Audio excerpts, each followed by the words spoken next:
Ini yang dari ibu-ibu yang pertama ini Gus. Komentar lagi, sesuatu yang tidak wajib jangan diwajibkan. Termasuk tadi jangan mengharamkan yang rokok contohnya tuh. Kemudian terakhir ini sudut pandang Rasulullah terhadap yang tidak menutup aurat. Enggak gitu loh, kenapa nyalain perempuan? Jadi dua perspektif tadi Gus, dua sudut pandang. Ke Rasulullah kira-kira yang mana Gus kira-kira? Begini ya. Jadi saya pernah cerita, mungkin di sini mungkin pernah cerita. Saya itu punya tamu, kebetulan teman-temannya bapak, 2 orang sudah sepuh. Pas rame-ramenya MUI dulu fatwa rokok itu haram itu. 2 kiai ini sepuh dan saya cium tangan karena sepuh. Gus, saya ini mau tanya, kalau Anda jawab haram tak lawan, kalau jawab halal saya setuju. Karena temannya bapak, dia cerita, saya ini kiai kampung Gus, hiburan saya itu kalau habis isya agak pulang, rokok-rokokan di masjid sama kelompok kiai-kiai yang nganggur itu, ya sambil rokokan. Karena kalau pulangnya terlalu awal tuh ngadepi istri yang belum jinak katanya. Karena kalau sudah jam 11, 12 kan sudah islami katanya. Ini kisah nyata ini. Terus kenapa jenengan ingin rokok itu halal? Itu yang saya kaget tuh jawaban ini. Loh, saya ini kan kiai Gus. Hiburan saya kan nggak mungkin seperti anak-anak lihat dangdutan, saweran. Saya ini kan kiai, kan nggak pantas. Hiburannya saya nyarokokan, kok masih diharamkan MUI, maunya apa? Jadi dia itu, saya ini kiai. Kalau nggak kiai kan enak, bisa lihat dangdutan, saweran, lihat biskop. Saya ini kan kiai, kan nggak pantas. Jadi hiburan saya nyarokokan sambil nyesalin nasib. Masa iya haram gitu? Gempon bah, untuk jenengan halal. Woy.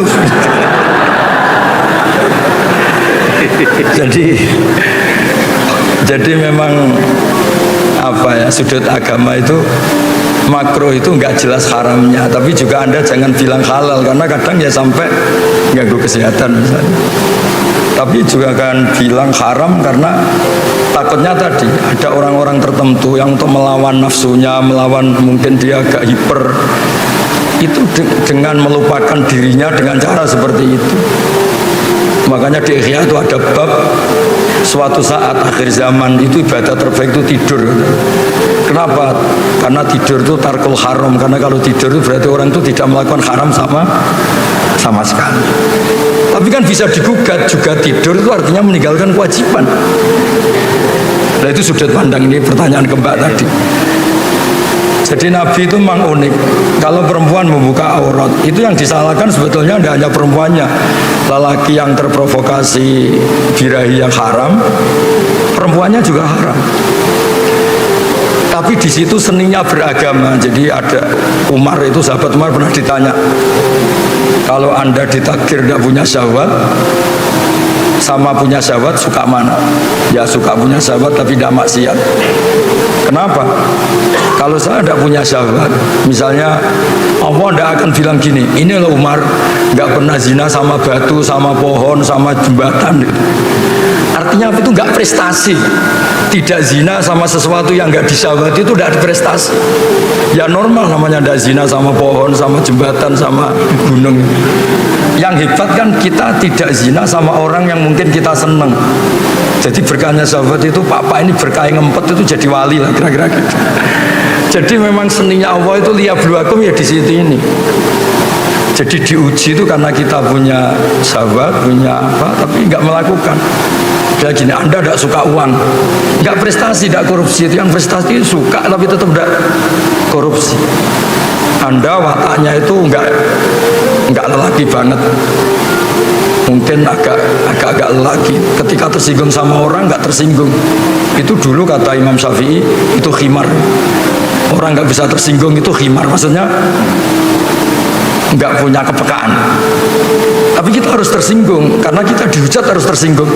Tapi karena kita Islami tidak kita wujudkan dalam perilaku, misalnya mukul atau nabok atau membunuh. Jadi ketika Allah ngendikan zina linnas syahwat minan nisa itu, Allah ingin mengapresiasi betapa hebatnya manusia soleh. Mereka punya syahwat, punya keinginan, tapi semua itu ditinggalkan karena saya. Makanya terakhir ijazah saya ini ada 7 orang yang spesial, yang nanti dinaungi Allah yaumala dzilla illa dzilluh. Yang pertama itu Imam Adil, semacam-macam. Yang ketujuh ini nggak boleh diuji cobakan. Yang ketujuh ini haram diuji cobakan. Lelaki yang diajak perempuan cantik, terus dia menolak hanya karena bilang ini akhafullah, saya takut Allah. Nggak usah diuji karena ini rawan nggak lulus. Tapi itu didiskusikan sama Nabi, itu betapa hebatnya orang apa? Soleh. Biar yang diuji itu hanya Nabi Yusuf. Kalau Anda kayaknya tidak lulus. Zulaikha itu cantik, setengah bayang, menarik. Ngajak Nabi Yusuf pas tuannya di kantor, karena tuannya ini pegawai negeri. Nah, tapi yang diajak itu Zulaikha, bukan dosen UI.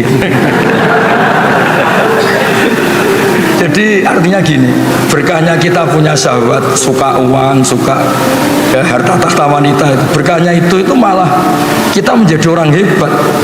Kok bisa Pak Rektor gak korupsi padahal punya kesempatan? Kok bisa tidak mencabang kemana-mana karena diawasi kali itu? Tidak karena soleh kali itu, saya yakin gak karena soleh itu. Enggak.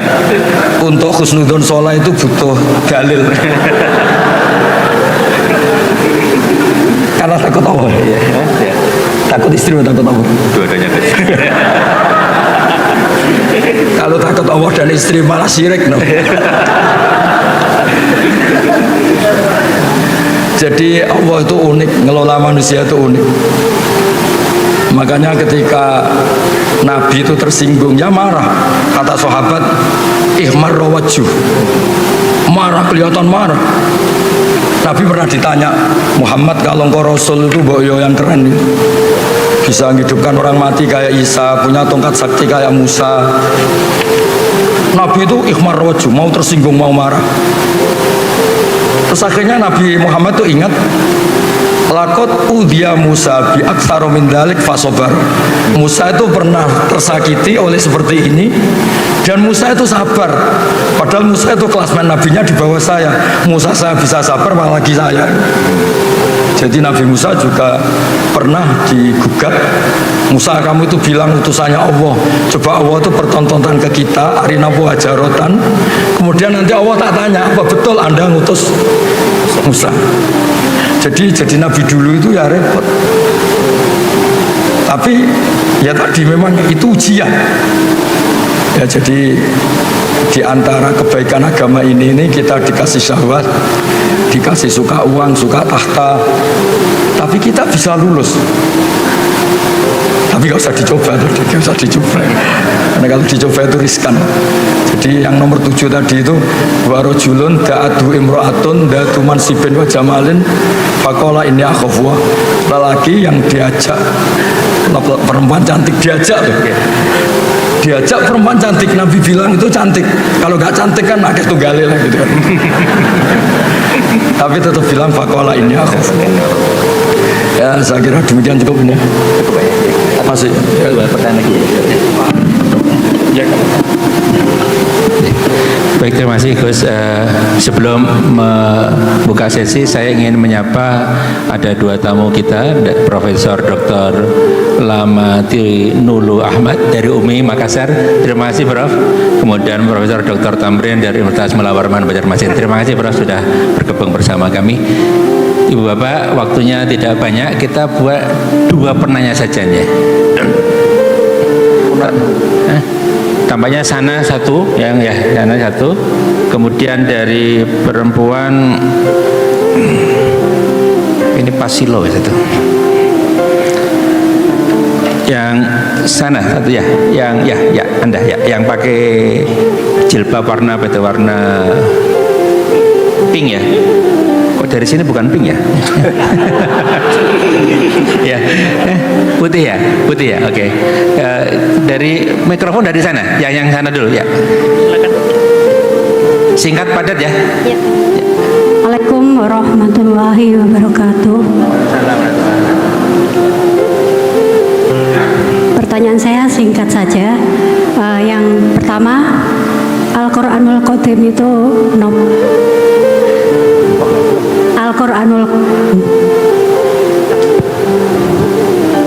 Al-Quranul Qadim. Yang kedua, selama ini kita meyakini bahwa Islam itu adalah agama yang paling sempurna dan Al-Quran itu adalah wahyu yang diberikan Allah kepada Rasul yang terakhir. Pertanyaan saya, apakah setelah Al-Quran itu Allah masih memberikan wahyunya pada kita umat manusia ini? Kemudian yang ketiga, Gak jadi singkat ternyata. ya singkat saja, Allah itu disifatkan wal awalu wal akhiru wal zahiru wal batinu. Pertanyaan saya, Allah itu di mana? Itu saja. Sampun. Oh, di mana? Oke. Oke, ya. Oke. Baik, ini pertanyaan kalam ini. Baik, kita catat. Kemudian yang tadi ya, yang pakai jaket warna apa itu? Krem, ya. Mau dibantu panitia?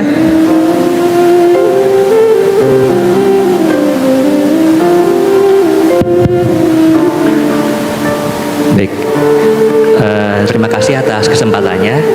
Perkenalkan, saya Lutfi dari Solo, Jawa Tengah. Izin bertanya, Gus Baha. Di Indonesia ini kalau kami lihat indeks korupsinya cukup tinggi begitu. Ya. Tapi kalau kita lihat jumlah pesantren di Indonesia juga banyak, ya. Kalau kita bilang beberapa negara yang tidak ada, yang korupsinya rendah seperti New Zealand atau Selandia Baru, Australia dan sebagainya, pesantrennya bahkan mungkin tidak ada. Pertanyaannya adalah, menurut panjenengan Gus Baha, bagaimana kita menyikapi dan bagaimana strategi kita sebagai umat Islam atau bahkan para kiai ulama untuk bisa meminimalisir atau bahkan mengurangi secara signifikan praktik korupsi yang ada begitu. Izin kalau saya bisa mengutip perkataan Bu Sri Mulyani, mantan Menteri Keuangan dulu, beliau pernah mengatakan, banyak orang mudah tergoda uang, meski sholat rajin, naik haji sudah, umroh sering, puasa Senin Kamis, tapi waktu lihat uang lupa semuanya, begitu. Kemudian yang kedua, ini ada titipan pertanyaan, mohon izin, apakah setan itu berupa zat atau sifat? Terima kasih. Kalam lagi. Baik, terima kasih. Ini ada dua kelompok pertanyaan. Yang satu terkait dengan ilmu kalam, ya. Al-Quran tadi Qadim, terus kemudian pertanyaan Allah ada di mana, Gus? Kira-kira gitu. Kemudian yang kedua tadi terkait dengan setan itu seperti apa? Sifat atau zat? Kira-kira sifat atau zat? Baik, kemudian yang kedua ini terkait dengan pertanyaan, kok sudah sering haji, sering umroh, puasa kemarin kok tetap korupsinya tinggi, Gus? Kira-kira gimana, Gus? Ya. Nah, ini yang ngawur ini pertanyaannya ini. Begini ya, tak pikir Pak Lutfi gubernur. Begini ya. Jadi di antara yang ditakutkan Rasulullah itu nanti, ini mbaknya siapa namanya tadi? Mbak itu nggak agak dulu tadi. Mbak ya, nggak nyebut nama tadi. Ya. Jadi gini, manusia itu punya jiwa ingin tahu. Ingin tahu itu bisa liar. Ada beberapa orang yang bilang, saya ini tidak akan menyembah Allah karena saya tidak tahu, tidak kenal. Macam-macam lah yang jurusan filsafat itu. Jadi zaman itu Nabi sudah ngendikan nanti setan itu selalu menggoda manusia. Pertama bikin mukadimah yang baik. Ini bumi diciptakan Allah, ini langit diciptakan Allah. Lalu Allah sendiri asal-usulnya gimana? Terus kata Nabi, jika kamu pada titik itu, maka hentikan.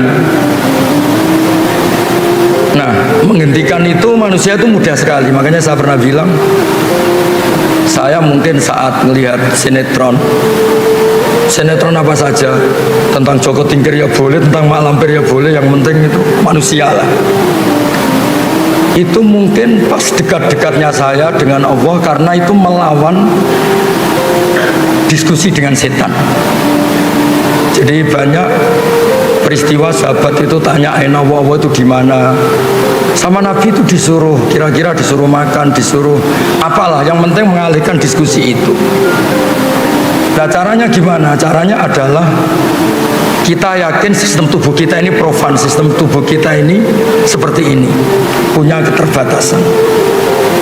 Jadi dari awal kita harus yakin sistem yang serba terbatas ini nggak mungkin bisa melihat zat yang tidak terbatas. Makanya Quran sendiri memberi penjelasan la tudrikul absar wa yudrikul absar.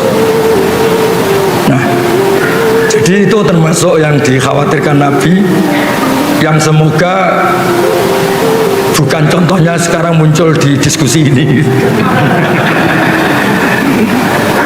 Nah soal kalamullah qadim itu juga sama, kasusnya sama. Dulu ada mihnah, ada tragedi sejarah terburuk. Ada seorang khalifah namanya Ma'mun, memaksa orang berpikir kalau kalamullah itu tidak qadim.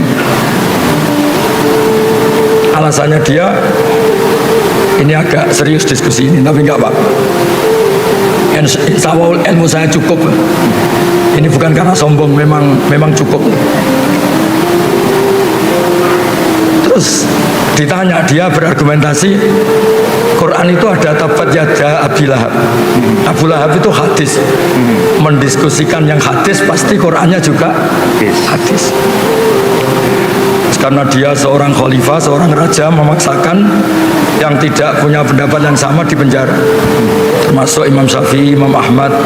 Tapi sebelum di penjara, Imam Syafi'i lari ke Mesir, Imam Ahmad ketangkep, terus di penjara. Ahmad bin Hanbal ini. Ketika di penjara, Imam Ahmad minta diskusi terbuka, disaksikan banyak orang dengan tokoh Mu'tazilah.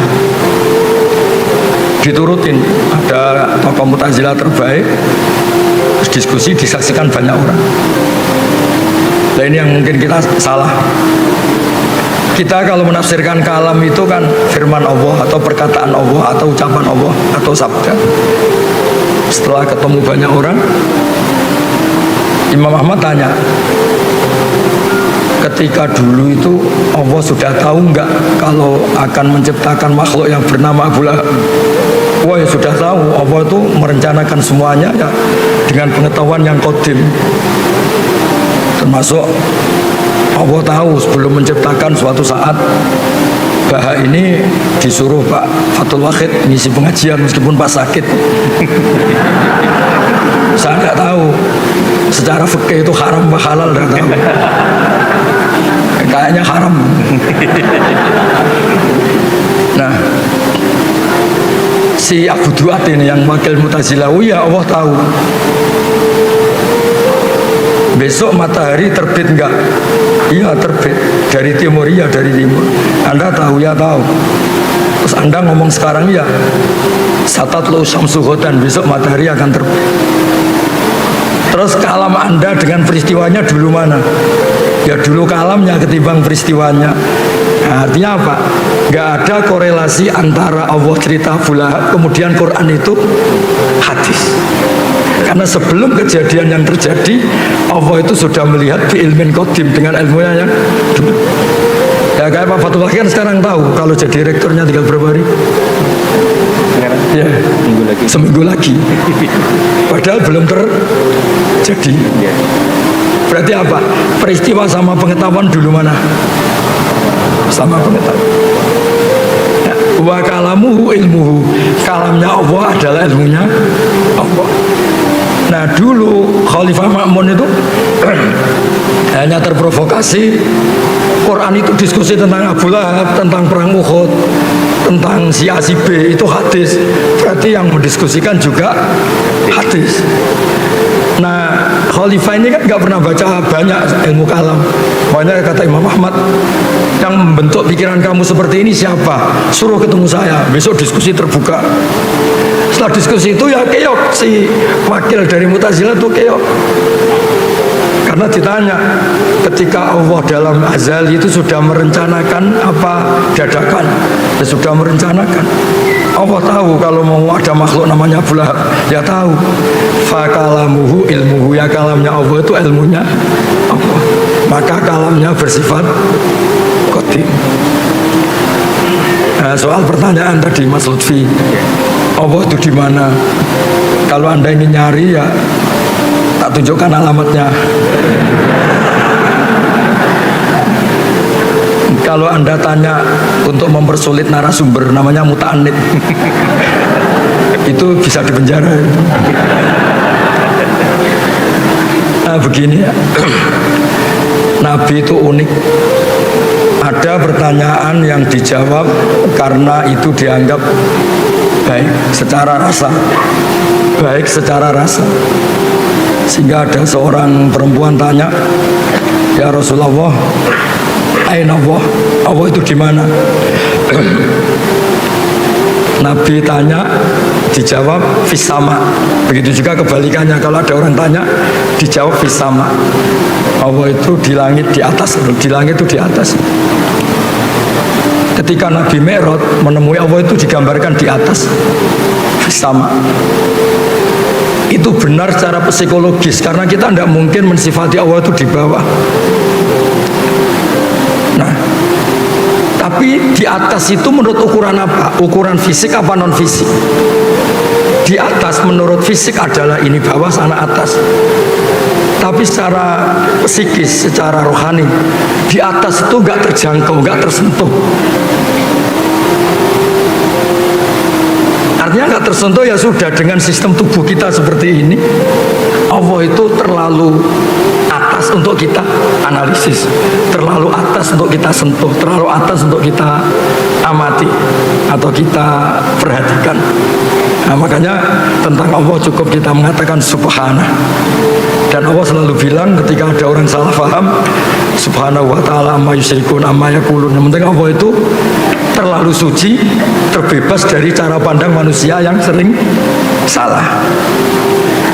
Ya, jadi makanya pentingnya wiridan subhanallah adalah orang biar ngerti kalau Allah itu suci dan persepsi kita ini jauh dari menyentuh itu. Jadi ini pertanyaan yang nggak perlu dijawab, cukup divonis itu kriminal itu aja. Karena memang itu memang termasuk provokasi setan. Jadi di antara itu betul ada hadis sahih itu. Nanti umatku itu digoda setan lewat pertanyaan yang mukadimahnya itu benar. Hadhil ardo khalaqahu Allah, ini bumi diciptakan Allah, ini makhluk diciptakan Allah. Lalu Allah sendiri asal usulnya gimana? Jika Anda terus mencari, maka ini sesuai kehendak setan, sesuai keinginan apa? Setan. Tapi kalau Anda berhenti, kamu tinggal makan, kamu tinggal jagongan, kongkoy-kongkoy, ini setannya bisa setruk. Maka saya mohon semua teman-teman yang sedang kongkoy-kongkoy itu artinya sedang mensetrukkan apa? Setan. Karena Anda digoda dengan pertanyaan-pertanyaan yang bisa gawat, itu bisa masalah. Ya saya kira demikian. Assalamualaikum warahmatullahi wabarakatuh.